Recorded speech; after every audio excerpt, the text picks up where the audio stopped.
Hi అండి, నమస్తే. Welcome back to రైతు కుటుంబం. ఈరోజు మన రైతు కుటుంబంలో సొరకాయ హల్వా నోట్లో వేసుకుంటే ఇట్టే కరిగిపోతుంది, తినే కొంది తినాలనిపిస్తుంది. మరి సొరకాయ హల్వాని ఈజీగా రుచిగా ఎలా చేసుకోవాలో ఈ వీడియోలో చూద్దాం. ముందుగా సొరకాయని ఇలా అయితే కట్ చేసుకోండి. ఇలా పైన పీల్ మొత్తం తీసేయాలి. సొరకాయ పైన ఉన్న పీల్ మొత్తం తీసేసి సొరకాయ ముక్కని ఒకసారి కడుక్కోండి. కడుక్కున్నాక ఇలా పీల్ అయితే మొత్తం తీసేసుకుంటున్నాము. సొరకాయ లోపల ఉన్న ఇత్తనాలు మొత్తం తీయండి. ఇత్తనాలు అనేవి అసలు ఉండకూడదండి. సొరకాయ హల్వా చేసేటప్పుడు ఇలా ఇత్తనాలు తీసేసుకొని చేయండి, బాగుంటుంది. ఇలా ఇత్తనాలు తీసేసి ముక్కలుగా కట్ చేసుకోండి. ఈ విధంగా ముక్కలుగా కట్ చేసుకున్నాక ముక్కల పైన ఉన్న తెల్లగా స్మూత్గా ఉంటుంది కదా, ఆ పార్ట్ కూడా రిమూవ్ చేసేయండి. ముక్కల పైన తెల్లగా లైట్ స్మూత్గా ఉంటుందండి, అది కూడా తీసేయాలి. ఇలా అన్ని ముక్కలకి పైన తెల్ల పార్ట్ కూడా తీసేయండి. పైన స్మూత్గా ఈ విధంగా కొంచెం తెల్లగా స్మూత్గా ఉంటుంది, అది కూడా తీసేసి అన్ని ముక్కల్ని పక్కన పెట్టేసుకోండి. తర్వాత ఒకేసారి తురుముకోవచ్చు అన్నిటినీ. ఇలా పెద్ద హోల్స్ ఉన్నది తీసేసుకొని తురుముకోండి. నెక్స్ట్ వచ్చేసరికి సొరకాయని తురుముకున్నాక ఇలా పిండేసుకోవాలండి. అందులో వాటర్ ఏమైనా ఉంటే మాత్రం ఇలా డెఫినెట్గా పిండేసుకుంటే మనకి సొరకాయ హల్వా చేయడం చాలా ఈజీగా ఉంటుంది. లేదంటే నీరుగా ఉండి ఎక్కువసేపు పడుతుంది కాబట్టి ఇలా చేత్తో వీలైనంత గట్టిగా పిండుకోండి. లేదంటే ఒక క్లాత్లో వేసి క్లాత్ గట్టిగా టైట్ చేసేసి పిండేసుకున్న వచ్చేస్తాయి. ఆ వాటర్ వస్తున్నాయి, గమనించారా? ఇలా గనక వాటర్ పిండేసుకుని పక్కన పెట్టేసుకోండి. సొరకాయ తురుముని ఒక పక్కన పెట్టుకోండి. వాటర్తో మనకి ఏమీ యూజ్ ఉండదు, వాటర్ పారపోసేయండి.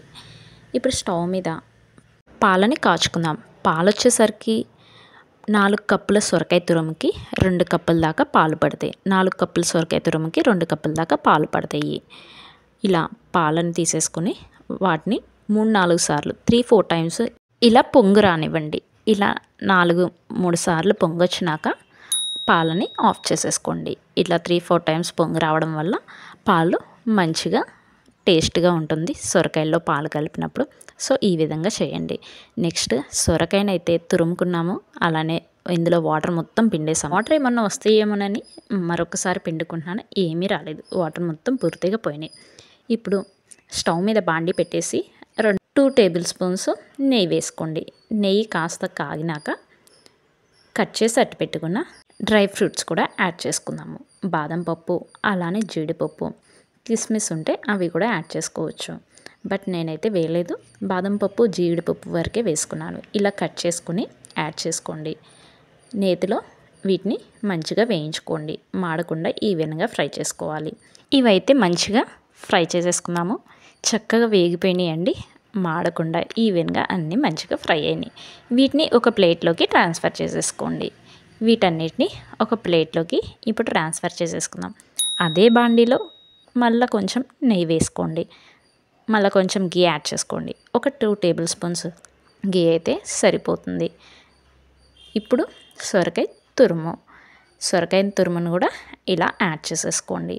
సొరకాయ తురుముని ఇలా యాడ్ చేసుకుని స్టవ్ను అయితే లో ఫ్లేమ్లో ఉంచి చక్కగా మగ్గించుకోవాలి. చక్కగా ఉడికనిస్తే లో ఫ్లేమ్లో ఉంచి మంచిగా సొరకాయ ఉడుకుతుంది. హై ఫ్లేమ్లో అయితే సరిగా ఉడకదండి. లో ఫ్లేమ్లో ఉంచి మధ్య మధ్యలో ఇలా కలదిప్పుతూ ఒక 10 మినిట్స్ పాటు ఈ ప్రాసెస్ చేయండి. మధ్య మధ్యలో ఇలా తిప్పుకుంటూ ఇలా ఉడికించుకోండి. మళ్ళా ఒక 10 నిమిషాల తర్వాత అయితే మీకు చూపిస్తున్నాను. కాస్త మగ్గిందండి, కాస్త ఉడికింది, ఇంకా కొంచెం ఉడకాలి. ఇంకా ఒక 5 మినిట్స్ పాటు ఉడికితే చక్కగా ఇందులో ఉన్న నీరు మొత్తం పోయి మంచిగా ఉడుకుతుంది. ఇందులో ఇంకా వాటర్ ఉన్నాయి, చూసారా అండి? మళ్ళీ కొంచెం ఒకసారి కలితిప్పేసుకుందాం. కలితిప్పేసుకొని ఒక 5 నిమిషాల పాటు మళ్ళీ ఉడికించుకోండి. మళ్ళీ 5 నిమిషాల తర్వాత చూపిస్తున్నాను. ఇంకా వాటర్ ఉన్నాయో లేవో అని ఇలా చెక్ చేసుకోండి. వాటర్ అయితే ఇంకా వస్తున్నాయి కదా, ఈ వాటర్ మొత్తం పూర్తిగా పోయేదాకా మనం ఉడికించుకోవాలి. చూసారా, వాటర్ ఇంకా వస్తున్నాయి సొరకాయలో నుంచి. మళ్ళీ ఇంకోసారి కలిదిప్పుకొని ఇలా మధ్య మధ్యలో కలిదిప్పుకుంటూ ఉడికించుకుంటే మంచిగా ఉడుకుతుంది. నేను 10 మినిట్సే అనుకున్నాను, కానీ ఇది 15 నిమిషాలు 15 మినిట్స్ పాటు పట్టింది. ఎందుకంటే కొంచెం ఎక్కువ క్వాంటిటీలో చేస్తున్నాను కాబట్టి టైం కూడా ఎక్కువగా తీసుకుంది. ఇలా మరొక్కసారి చూపిస్తున్నాను. ఇందులో నుంచి వాటర్ వస్తున్నాయో రావట్లేదో చెక్ చేసుకుందాం. గెంటితో ఇట్లా మొత్తం మధ్యలో కొంచెం గ్యాప్ ఉంచి ఇట్లా ఒక సైడ్కి అనేస్తే అసలు వాటర్ కూడా ఏమీ రావట్లేదండి. మంచిగా ఉడికింది సొరకాయ. పచ్చివాసన మొత్తం పోయిద్దండి. మంచిగా ఉడికితే స్మెల్ కూడా మంచిగా వస్తుంది. సరిగా ఉడకపోతే పచ్చి పచ్చిగా బాగోదండి సొరకాయ హల్వా. ఇప్పుడు పంచదార వచ్చేసరికి 4 కప్పుల సొరకాయ తురుముకి 1 కప్పు పంచదార, ఒక ఫుల్ కప్పు పంచదార వేసుకోండి. 4 కప్పుల సొరకాయ తురుముకి పంచదార వేసుకుని ఇలా మిక్స్ చేసుకోండి. మొత్తం ఇది 30 మినిట్స్ దాకా పట్టింది సొరకాయ హల్వా ప్రిపేర్ చేయడానికి మీడియం ఫ్లేమ్లో. పంచదార కూడా వేసుకున్నాక ఈ పంచదార మొత్తం పూర్తిగా కరిగిపోయి ఇట్లా పంచదారలో నుంచి వాటర్ మొత్తం ఇలా బయటకు వస్తాయండి. ఇలా పంచదారలో కూడా చక్కగా ఉడికినాక ఇందులో వాటర్ మొత్తం సొరకాయ పీల్చుకున్నాక మాత్రమే మనం పాలని యాడ్ చేసుకోవాలి. చక్కగా పీల్చుకుంటుంది పంచదారను మొత్తం. షుగర్ యాడ్ చేసుకున్నాక మరొక 10 నిమిషాలు ఇలా మధ్య మధ్యలో కలిపుకుంటూ ఉండండి. ఇందాక షుగర్ వేసినప్పుడు ఇప్పటికి చాలా డిఫరెన్స్ వచ్చింది. చక్కగా నీరు మొత్తం సొరకాయ లాగేసుకుందండి. పంచదారను మొత్తం సొరకాయ లాగేసుకుంది. ఇలా మధ్య మధ్యలో కలిపుకుంటూ ఒక 10 మినిట్స్ తర్వాత అయితే మళ్ళీ మీకు చూపిస్తున్నాను. చక్కగా సొరకాయ ఉడికిపోయింది. పంచదార మొత్తం పీల్చుకుంది. ఇంకొంచెం వాటరీగా ఉన్నాయి, బట్ ఏమీ కాదు. ఈ టైంలో పాలు పోసేయండి. పాలు 4 కప్పుల సొరకాయ తురుముకి 2 కప్పుల దాకా పాలు పోస్తే బాగుంటుంది. 4 కప్పుల సొరకాయ తురుముకి 2 కప్పుల దాకా పాలు పోసుకోండి. ఇలా పాలు యాడ్ చేసి ఒకసారి కలిపేసుకోండి. మొత్తం షుగర్తో కూడా ఉడికినాక మాత్రమే మనం పాలను యాడ్ చేసుకోవాలి. ఈ విషయం బాగా గుర్తుపెట్టుకోండి. షుగర్తో కూడా చక్కగా ఉడికిపోయినాక ఆ షుగర్ వాటర్ మొత్తం పీల్చుకున్నాక పాలైనవి యాడ్ చేసుకోవాలి. పాలను యాడ్ చేసుకుని మరొకసారి ఉడికించుకోండి.